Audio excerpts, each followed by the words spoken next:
may magbabalik ka pamilya at mapapanood sa bagong ABS-CBN project na Gutierrez at Anderson. Excited ang mga kapamilya fans dahil ngayong 2026 ay may bagong action series na pagsasamahan ni na Gerald Anderson at Richard Gutierrez. Dalawang malalaking pangalan sa industriya ng telebisyon at pelikula.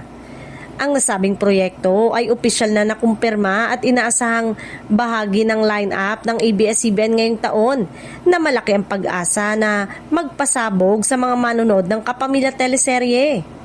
Ang upcoming action series ni na Richard at Gerald ay ididirect ni FM Reyes, isang kilalang direktor sa genre ng action drama.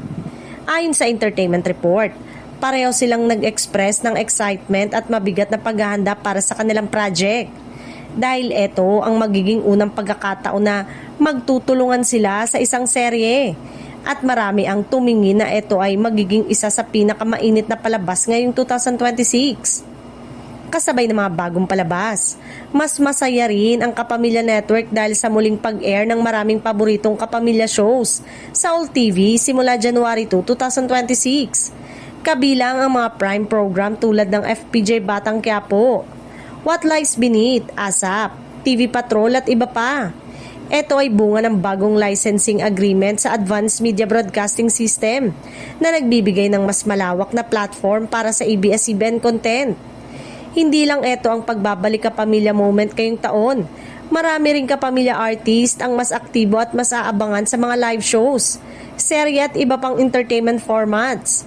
Ang pagbabalik ng ASAP sa Kapamilya Channel sa All TV ay isang malinaw na tanda na muling makikita ang mga iconic kapamilya performers sa Free TV at iba pang media platform ngayong 2026.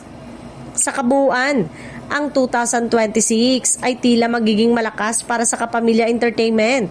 May bagong action series na pinagsasamahan ni na Gutierrez at Anderson. Mas maraming palabas na mapapanood sa mas malawak na audience platform.